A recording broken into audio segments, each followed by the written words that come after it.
ఈ రోజుల్లో చాలామంది తక్కువ పని చేస్తున్నారు, అందుకే అనారోగ్యం పాలవుతున్నారు. ఆరోగ్యమే జీవితం. జీవితాన్ని సంపూర్ణంగా పనిచేసేలా చేస్తే అది ఆరోగ్యంగా ఉంటుంది. ఈ శరీరాన్ని వాడుకలో ఉంచితేనే దాన్ని ఆరోగ్యంగా ఉంచగలం.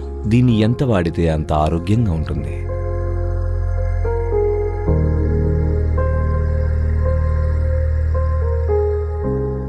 అనగనగా ఒక యువ డాక్టర్ ఉండేవాడు.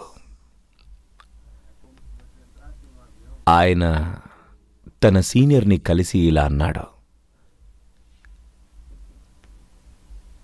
నాకు ఒక రోగ నిర్ధారణలో అనుమానాలు ఉన్నాయి, సహాయం కావాలి అని అన్నాడు. అప్పుడు ఆ సీనియర్ డాక్టరు,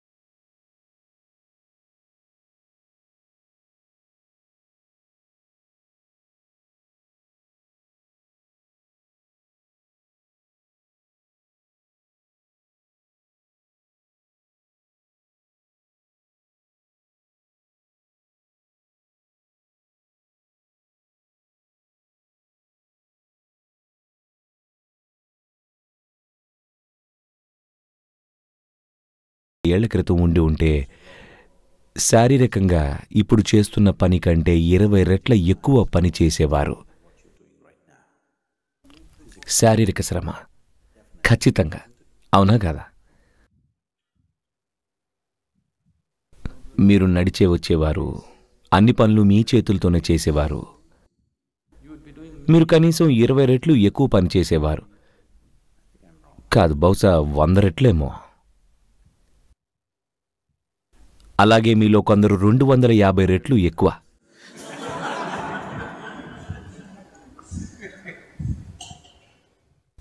మీరు కనుక నిజంగా అంత పని చేస్తూ ఉంటే నేను మిమ్మల్ని బ్రేక్ తీసుకోండి, కాస్త విశ్రాంతి తీసుకోండి అనేవాణ్ణి. ఇప్పుడు మీ శరీరాన్ని వాడడం లేదు. ఈ శరీరాన్ని సరిగ్గా వాడితేనే అది ఆరోగ్యంగా ఉంటుంది. ఆరోగ్యం అంటే మీరు మాట్లాడేది శారీరక ఆరోగ్యం గురించి. మీరు ఈ శరీరాన్ని ఉపయోగించాలి. మీరు ఎంత వాడితే అంత ఆరోగ్యంగా ఉంటుంది. కొన్నేళ్ల క్రితం ఇక్కడ మేము కొంతమందే ఉన్నప్పుడు నేను వాళ్ళని ఒక ట్రెక్కి తీసుకువెళ్ళాను. అందరం నడుస్తూ ఉన్నాం. ఆ సమయంలో అప్పటికి సుమారు 6 వారాల ముందు ఒక నేవీ హెలికాప్టర్ మంగళూరు నుంచి బయలుదేరింది.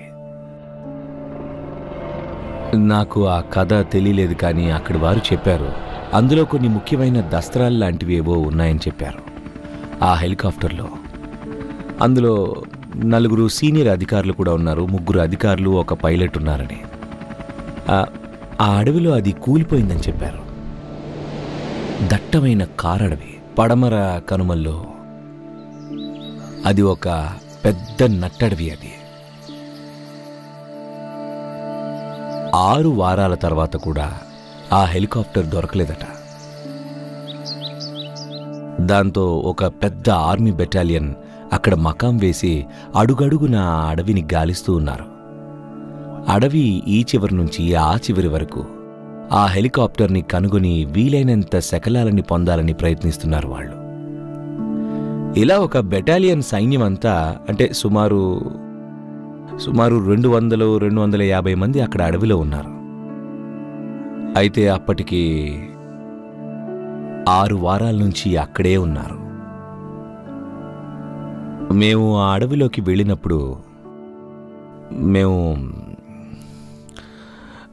మా అందరికీ వంట చేసుకోవడం అది చాలా ఇబ్బందిగా ఉంది. ఎందుకంటే అక్కడ ఒకటే వర్షం పడుతుంది. ఇంకా పైగా ఒక రోజంతా నడిచాం. మేము వాళ్ల క్యాంపులోకి పిలవని అతిథుల్లా వెళ్ళిపోయాం. ఎందుకంటే వాళ్ల వంట మంచి సువాసన వస్తుంది. మనకి భోజనం విలువ తెలిసేది ఎప్పుడంటే మీరు మీ శరీరాన్ని బాగా ఉపయోగించినప్పుడే. ఒక రోజులో 20-30 కిలోమీటర్లు నడిచి ఏ ఆహారమూ లేకుండా శరీరం అంతా అలిసిపోతే మీకు ఆహారం విలువ నిజంగా తెలుస్తుంది. మేమలా వెళ్ళాం. అక్కడ ఆఫీసర్ చాలా సహృదయంగా మమ్మల్ని పిలిచి అందరికీ అన్నం పెట్టారు. ఆయన అక్కడి కెప్టెన్ గారట. ఇక అక్కడ ఉన్న సర్జన్స్లో ఒకరు, అది వారిని ఏంటది హవాల్దార్ అంటారు, హవల్దార్స్. అయితే ఆ మనిషి మమ్మల్ని చూసి ఇలా అడిగాడు, మీరు ఎందుకండి ఇలా నడుస్తున్నారు అని. మేమన్నాం, ఊరికే అలా నడవాలనుకుంటున్నాం అంతే అన్నాం. ఆయన నమ్మలేకపోయాడు. వెంటనే అతను, ఊరికేనా? మేమిక్కడ 6 వారాలుగా ఉన్నాం, ఇది ఎప్పుడు ముగిస్తుందా అని మేము చూస్తూ ఉన్నాం. ప్రతిరోజు మేము 20-30 కిలోమీటర్లు దొరుకుతుందో లేదో తెలియని ఆ కూలిన హెలికాప్టర్ కోసం నడుస్తున్నాం. కాని మీరు సరదాకి నడవడానికి వచ్చారా అని అన్నారు. అసలు అతనికి నమ్మబుద్ధి కాలేదు. ఇది ఎలా సాధ్యం? ఇక్కడ ఊరికే సరదాకి నడవడం ఏంటి అని విస్తుపోతున్నాడు. కాళ్లల్లో పుళ్ళు పడేలాగా నడవడం ఏంటి? ఈ విషయాన్ని అస్సలు నమ్మలేకపోయాడు. అతనికి తెలీదు, సైన్యంలో ఉంటూ ఉద్యోగంలో భాగంగా అతను చేసే పనే అతన్ని ఆరోగ్యంగా ఉంచుతుంది అని. నిజం, అతనికి ఆ విషయం అర్థం కాలేదు. కాబట్టి ఆరోగ్యం విషయంలో అతి తేలికైన విషయం ఏమిటంటే శరీరాన్ని ఉపయోగించడమే. అనారోగ్యంగా ఉన్న వాళ్లలో 90% మంది శరీరాన్ని సరిగ్గా వాడి సరైన ఆహారం గనుక తిని ఉంటే బాగైపోతారు. మిగిలిన 10%కి ఎలాగోలా నయం చేయొచ్చు. కానీ ఇప్పుడు అనారోగ్యం ఎంతో ముదిరిపోయింది. ఎందుకంటే మనం సరైన పద్ధతిలో తినము, లేదా చాలా ఎక్కువ తినేస్తూ ఉంటాం, లేదా శరీరాన్ని సరిగ్గా వాడం. ఇక ఇది కాకుండా జీవితంలో వేరే అంశాలు కూడా ఉన్నాయి. మొత్తంగా చెప్పాలంటే మీరు వ్యాయామం చేసేటప్పుడు మీరు రోజు ఇలా ఒక 1000 సార్లు చేస్తే, ఇలా చేయండి రోజుకి 1000 సార్లు. ఆ తర్వాత ఒక నెలకి చూసుకోండి మీ చెయ్యి ఎంత అద్భుతంగా పనిచేస్తుందో. ఇంకేం లేదు, ఊరికే ఇలా కూర్చొని ఇలా చేయడం అంతే. రోజుకి 1000 సార్లు. ఒక 30 రోజుల తర్వాత మీ చెయ్యి అద్భుతంగా పనిచేయడం మీకే తెలుస్తుంది. అదే పని మీరు మీ బుర్రతో చేస్తే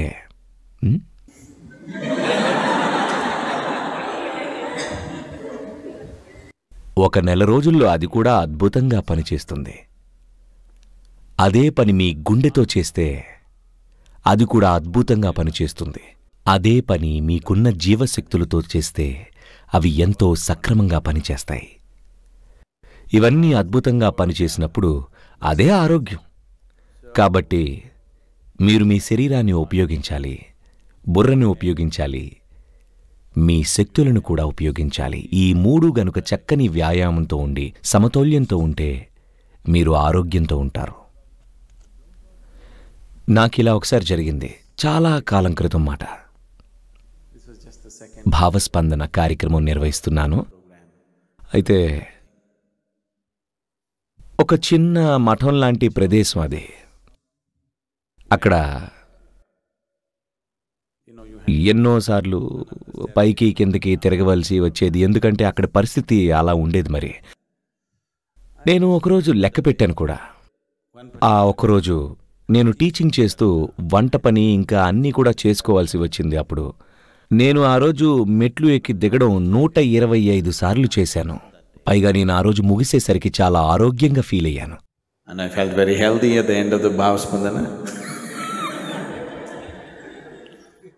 ఇక భావస్పందనకి వాలంటీర్ చేసే వాళ్ళందరూ కూడా చాలా బలంగా ఆరోగ్యంగా తయారవుతారనుకుంటా. ఉన్నట్టుండి కష్టపడితే మీరు మూలపడచ్చు.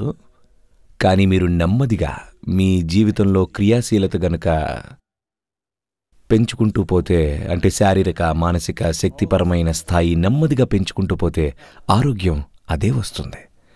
శరీరం సరిగ్గా పనిచేస్తుంటే, బుద్ధి సరిగ్గా పనిచేస్తుంటే, మీ శక్తి దానికి సహకరిస్తూ అంతా సమన్వయంలో ఉండేలా చూస్తే అదే ఆరోగ్యం. జీవితం పూర్తిగా నిరంతరాయంగా సాగితే అదే ఆరోగ్యం. ఆరోగ్యం అనేది ఒక ఆలోచన కాదు, అదొక వైద్యపరమైన అంశం కూడా కాదు. వైద్య నిపుణులు ఇంకా వైద్య విజ్ఞానం మనకి ఇంకా ఇంకా అవసరమైపోతూ ఉన్నాయి. ఎందుకంటే మనం ఎంతో అనారోగ్యకర జీవితాలని తయారు చేసుకున్నాం. ప్రపంచంలో మునుపెన్నడూ వైద్యానికి ఇప్పుడున్నంతగా ప్రాధాన్యత అనేదే లేదు.